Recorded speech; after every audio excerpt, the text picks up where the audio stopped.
Hello everyone and welcome to the next episode of Vieco Live, which I called, I called it Conditional Directives. It's about a new feature in AL development, which is called preprocessor directives. And this is just focusing on one aspect of those, which is conditional ones. So I have linked in my blog post announcement of today's session, I've linked Microsoft's documentation article where preprocessor directives are explained, and today I'm just going to focus on one simple aspect of them.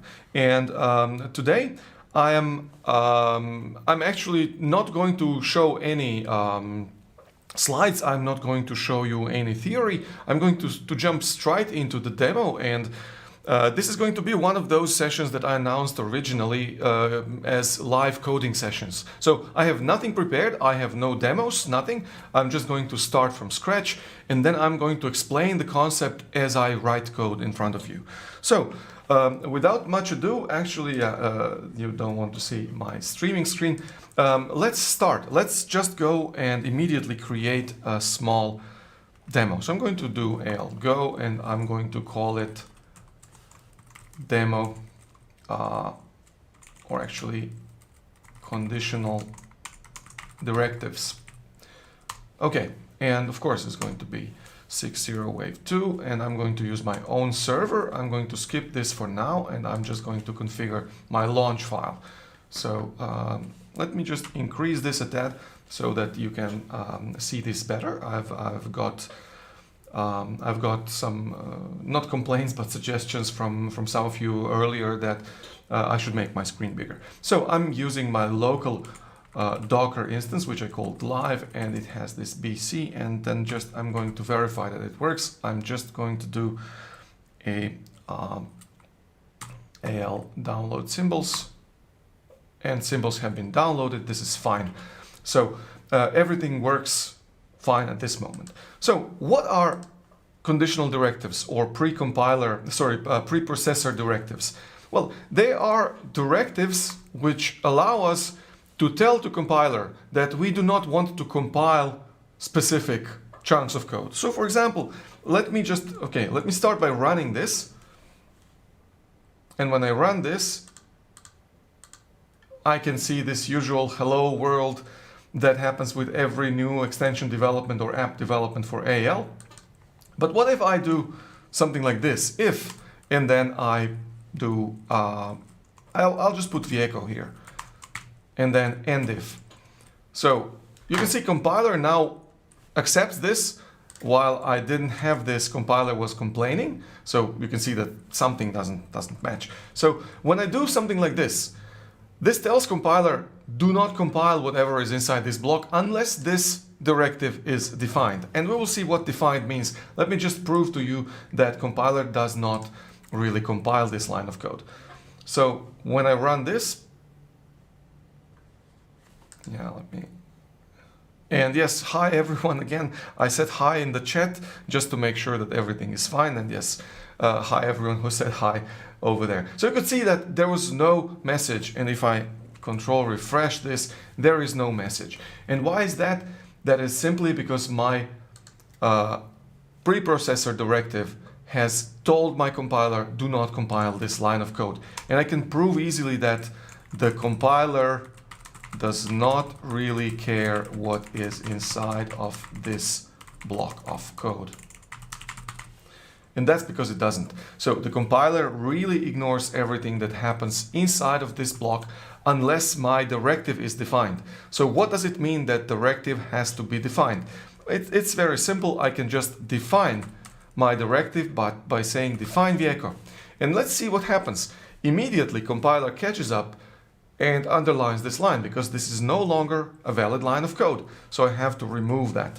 And now when I run this, and let me actually just get rid of this to make it clear what is going on. I don't want to have anything irrelevant on screen.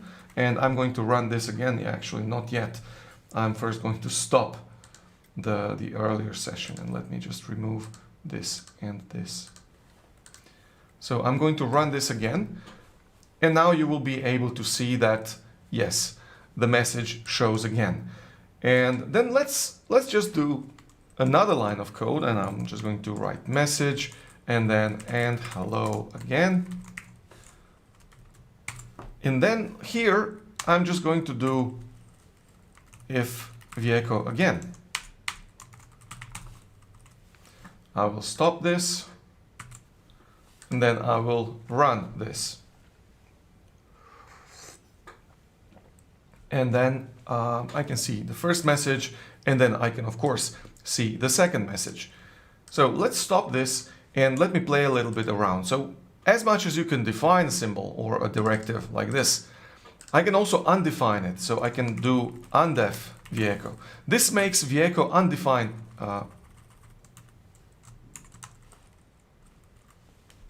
Why does it? Yeah, okay. I apologize about this.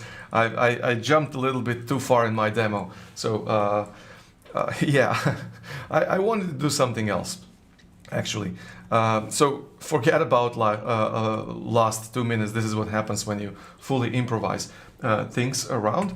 So what I wanted to address first is I wanted to address the ways to define the symbol. So we have seen that we can have this define symbol.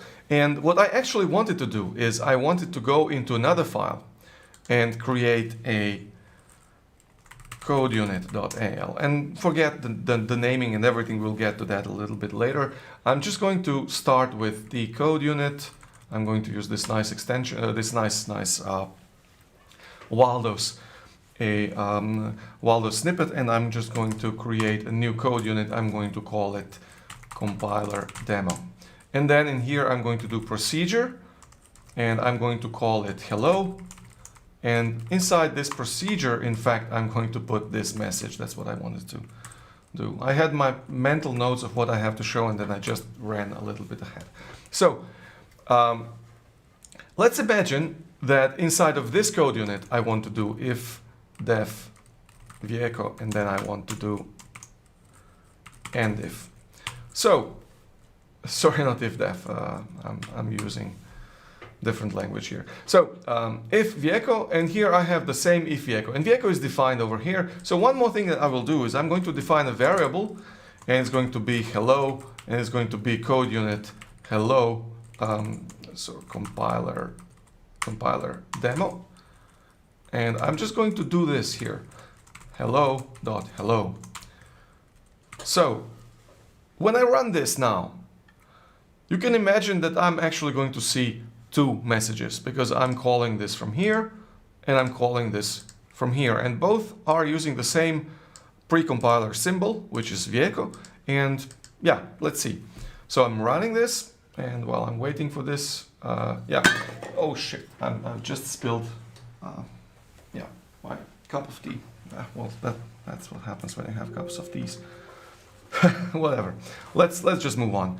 So I have my first message, and I don't have my second message. And why is that I don't have my second message? That is simply because symbol definitions are actually per file. They are not per application. So if you thought that you could do something like take the symbols out of files and then create one file called, sorry, over here, symbols.al, and then do symbol definitions inside of those files, that's something you cannot really do. So as I said, symbol definitions are per file, and you cannot just you know, have one central file that controls those definitions. We will get a little bit later to that fact, that actually there is a way to do something like that, but this is not how you do it. You certainly do not do symbols.al. So I'm just going to remove this symbols.al, because that's not the correct way of actually defining those symbols. But since we know now that I have to define them per file, it also means that I can do one here, and I can also do one here. And then if I stop and run this,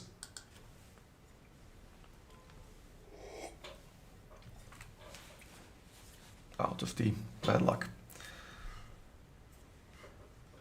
So there is a comment, you could think about it as conditional multi-line comments. Yeah, well, yes and no. So here we get two messages, and This is because we have now defined this in two files. I must say that defining them per file, it does have its uses, and we may address them a bit later when we, especially in the Q&A section, but they are most useful when you control them on extension level, or actually on app level centrally. So how do we do that? Instead of me having to do this define Vieco twice in each of those files, I can go into my app JSON, and then I can do preprocessor symbols and then define Vieco. And please think of them as booleans. Think of them as just being some booleans which can have true or false. And then this if Vieco means if Vieco is defined somewhere, either in this file or in app.json. So if I run this now,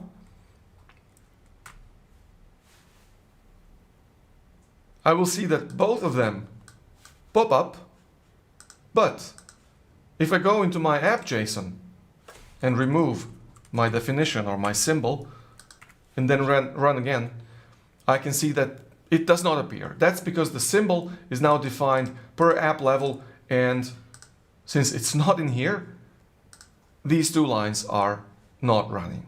Cool. So let me put my symbol back inside. So now Vieco is defined, and I can actually show some more concepts. So what can I do with these? Is it that I can just, wrap lines of code? Actually, no. This is a real pre-compiler or preprocessor directive, and it really tells compiler when compiler reads this file, the compiler never actually looks in whatever is inside of these, and it doesn't care where exactly in the file these directives happen. So in theory, what I could really do is I could go over here or actually I could just go over here and I could take this directive, put it in front of my hello method, and then do it like this.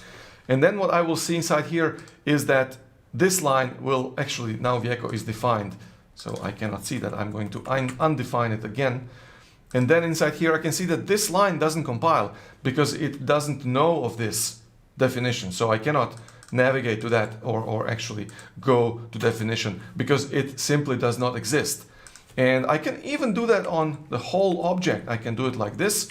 I can put the whole object inside my preprocessor directive or conditional directive, and then even my definition fails. So now, this does not complain because this is happening too late, because the compiler doesn't even know what this object is in the first place. So this is just some ways how we can do it. Let me just put it back like this as we started off. And then one thing that I wanted to show in the beginning, and it was too early, is that I can define a directive globally, or actually a symbol globally. So now my symbol Vieco is defined globally for everything. But here inside of this file, I can do undef Vieco. And this undef Vieco says, well, this symbol must not be defined inside of this file. So if I run this now, then I just get the second message. That's because the symbol is defined globally, but not locally in my first page extension file. Good. So I'm going to take this out, and I'm going to show something semi-useful. Actually, I'm going to do some real customization now, and I'm going to show you how you can use this this feature, this compiler feature, inside of a real life scenario. So I'm just going to create one folder called source or src, and inside I'm going to define a table.al. Please don't mind the name right now. I'm just going to use table Waldo, and I'm going to create a table 50,100, and I'm going to use it demo lookup. That's the name. Okay, and then I'm going to make this customer content. I'm going to call my field code, and it's going to be code 10, and I'm going to have it as customer content. That's all I need right now, and I'm going to add one field, which is going to be 2. It's going to be description, and it's going to be text 50. So, and it's going to also be customer content. So nice, I have 2 fields in this table, and I'm now going to do page. Actually, at first I'm going to configure my best practices file naming, a nice thing in this Waldos extension, and then I'm going to use it per workspace, and then I'm going to rename my current file to have the correct name. Nice. And then I'm going to add a table extension, and this is going to be table extension with the same number, and I'm going to call it customer extension extends customer. And here I'm going to add a field, and it's going to be code field, and it's going to be this, and it's going to be demo lookup code. It's going to be code 10, and it's also going to be customer content. Perfect. So what I want to do here is I want to do something like table relation, and I want to do table relation to my demo lookup table. Nice. And then of course, I'm going to rename current file, and then I'm going to add one more file, which is going to be a page extension, and yeah, no, the wrong one. I wanted this one. And then it's this, and then it's demo lookup extension. Oh, sorry, no, this is customer card extension, and it extends customer card. And here I'm going to add after name, and it's going to be a field, which is going to be, I'm just going to call it demo lookup, and it's going to be rec demo lookup code, and it's going to be, that's all I need. So I'm going to rename this file correctly, and then I'm going to stop and run my extension.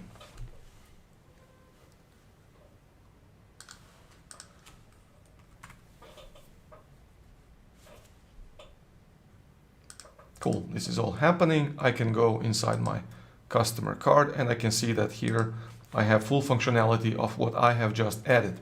But this is not what I want to do. So what I actually want to do is I want to make sure that I can add stuff to my application as I go. I don't want to break things. I don't want to add unnecessary stuff. So for example, for my development machine, I will have this vehicle, and I'm actually just now going to rename it from vehicle into in dev to say that this is in development. And then something that I can really do is, while this table is in development,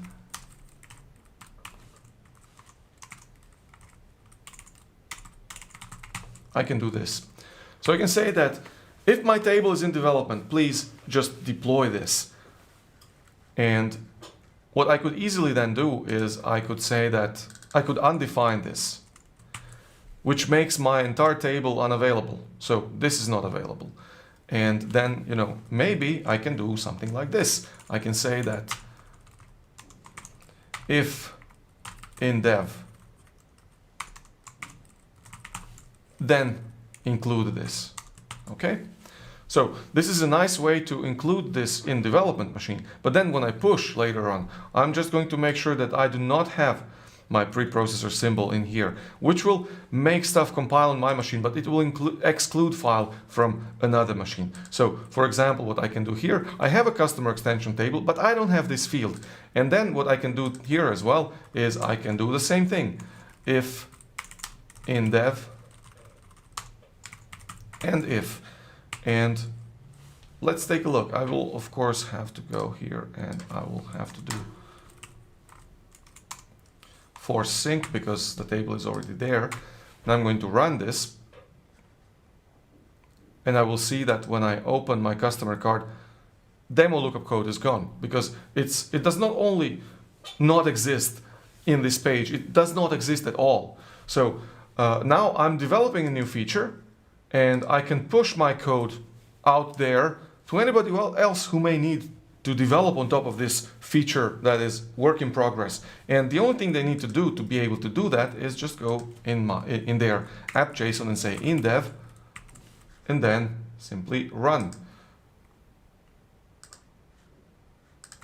And then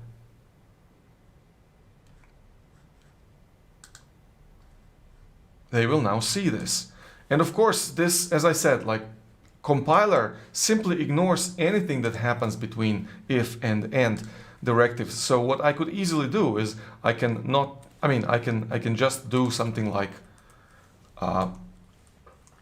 define some conditionals, like I could do, let's imagine this. I can say that this is the only thing that I want to have in development.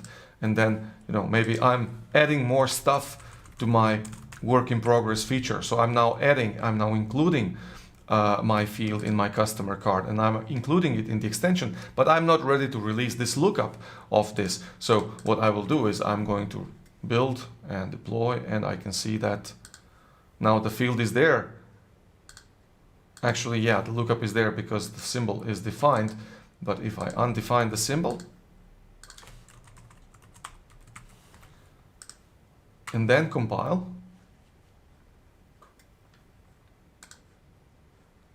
I can see that the field is here, but the lookup is not here. So this is what conditional directives are. You could, of course, use else. You could do something like, for example, you could do things like that. If in dev, then this. But I could do also stuff like else and then something else, like whatever. I can define properties as I go. I can also do elif as else if, even though I wouldn't recommend that. I wouldn't recommend else if even in normal code rather, and even far less in this. But this is in short what conditional directives are. So this is all I had to prepare demo-wise, and I would just like to address that, or actually emphasize that this is a very interesting way of how you can make your development flow smoother and faster, how you can make your development cycles quicker or shorter. So instead of you having to develop one feature in a big bang way where you spend 5 days developing it and then push it, or create a pull request which then takes half a day to review and probably will conflict out or cause some kind of merge issues, you can easily add to your master branch as you go, chunk by chunk. You can really deploy work in progress without breaking anything to anybody. This is a concept that is, or actually this is a part of the concept which is called feature flex. It's one of the continuous delivery and continuous integration development concepts. This is also something I'm going to talk about in much more detail in my upcoming webinar, also with far more examples. But this is just one very useful way of how you can use this compiler directive. And interesting, when you look at Microsoft documentation about compiler directives and preprocessor directives and conditional directives, they don't explain these intrinsics and these details. And my suspicion is that the reason why Microsoft introduced them was specifically to enable this particular feature of, or not feature, but aspect of continuous integration, which is being able to quickly deploy your code to make it available to everyone without actually breaking anything for anyone. So that's it. Let's focus on your questions. Well, it's nice. It's able to make a very big mess, but it's nice. Yes, it's of course it's able to make mess, but it's only able to make mess if you do not keep it under control. Let me just go back there. Eventually, if you're using them the way they are supposed to be used, you can just take them out once you are done with them. And one very interesting and probably overseen aspect of them is that you can have one code base which can maintain multiple different, one application which can address multiple different targets of Business Central. So, for example, you could do if Business Central 150, then this, and then if Business Central 160, then and if, and then etc, etc. And then you can use one single repo where you can have one branch which defines BC 150 and another branch which defines BC 160, where different chunks of code will compile depending on which environment you're compiling it for. So yes, you can create mess in a lot of different scenarios with your code, not just this one. If you're uncareful, if you do not know what you're doing, of course you can create mess, just like you can create mess by creating a posting procedure or whatever else. So it would be nice if they had add some built-ins in the next releases. Bjarki, do you mind clarifying what these built-ins are? So let me just...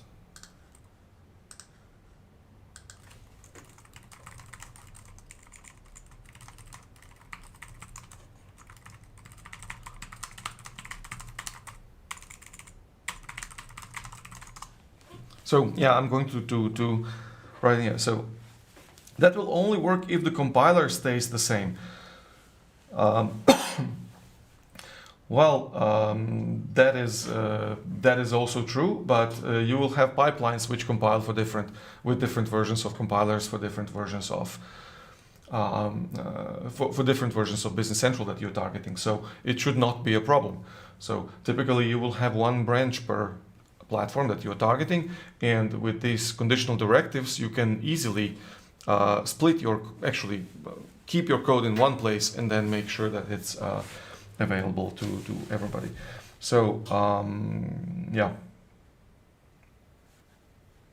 properties of app.json, like target, on-prem, cloud, the runtime, its debug, release mode. Yeah, I mean, of course, but I don't see a real benefit of Microsoft adding some predefined ones for us, as opposed to us simply adding those that we need.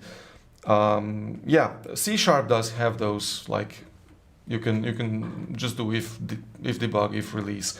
They are kind of built in, but they are, you know, I don't really see that as a big missing thing. Like it just takes a minute to define the one that you want.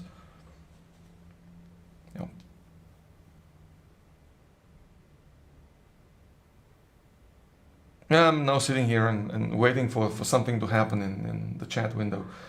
I think I'm like 25 seconds behind live. So it takes that much time after I say something until it appears in.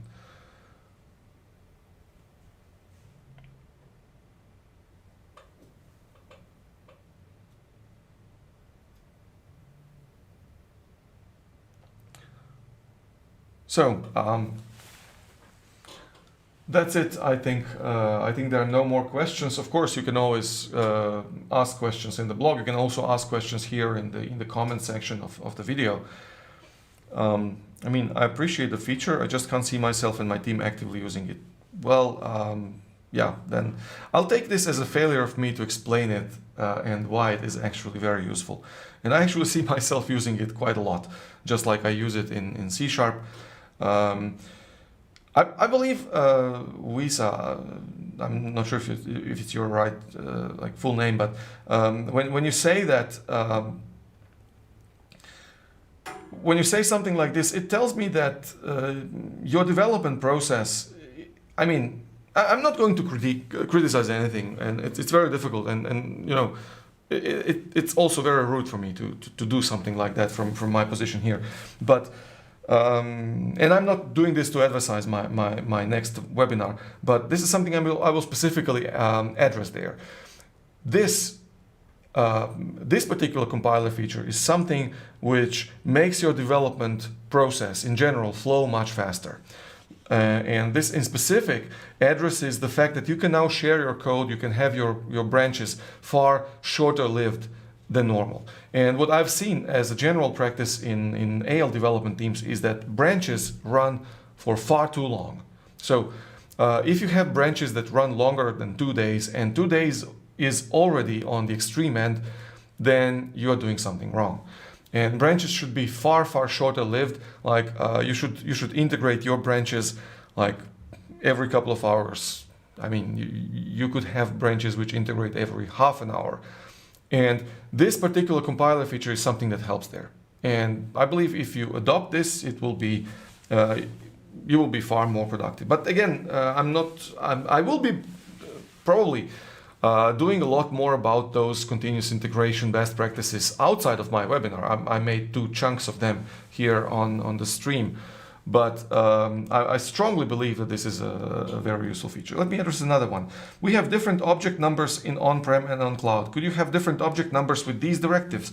Is there a better way? Yes, of course you can. So let me just go in here, and as I said, this is something that compiler uses. So you could do if on-prem, and then you could do else, and then define a different number. Or you could use elif cloud or whatever. Like, these are all possibilities. Yeah, now it doesn't compile because neither of these two directives is defined. But this is something that you can definitely do. So of course you can have different object numbers for different environments using this. Isn't proper branching just strictly better than using this? Actually, no, Wisa, it is not. Proper branching is just a way to isolate developers. And I mean, I myself have often believed that branching solves a lot of problems. Branching as a tool that you use locally to experiment, to try things out, or to, I mean, slowly add some more stuff, or, I mean, try out if things are fine. That is perfect. But the more branches you have in your central repository, it is actually going to be far more difficult, especially if more developers start collaborating on them. As I said, I myself have also believed for a long time that branching is the answer to these kinds of problems. And then until I started reading more and more, and then until I realized, for example, that big development teams, like for example Google, they don't branch. They say that they branch only in extreme of circumstances. And at first it was like, this cannot be. And then when I started reading more and more about that, I realized that yes, of course they can. And this is one of those tricks that helps with that. And I'm not, not trying to be all negative. Guess it'll take some experience to take full advantage of it, I guess. Yeah, I believe so. I mean, it goes deep down into your development practice. So if you create a branch and then spend 2 weeks on that branch, then it seems extremely difficult to actually switch into a different way of thinking. But imagine that during those 2 weeks, there will be other developers. I mean, after the end of those 2 weeks of developing a feature, when you want to merge back, you will probably have a conflict somewhere. And you may have been, integrating back and forth during those 2 weeks, and then you may have to merge the same conflict again. These are things that happen. And I don't want to turn this into a branching session. It's really just about this single feature that's just one small tool that can help you with that. So Ruben says, thank you.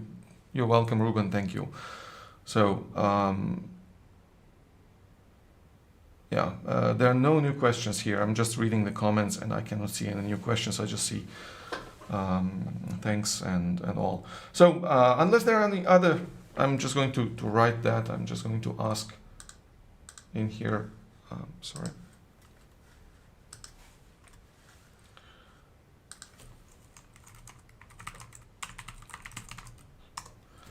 I'm going to ask if there are any questions, just in case, because I'm late.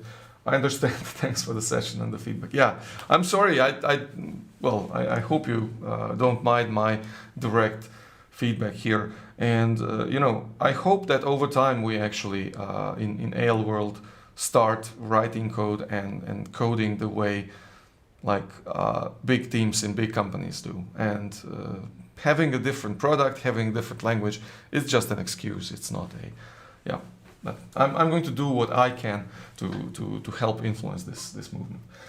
More stuff like this so we can keep up with Microsoft changes. Yeah, well, I can.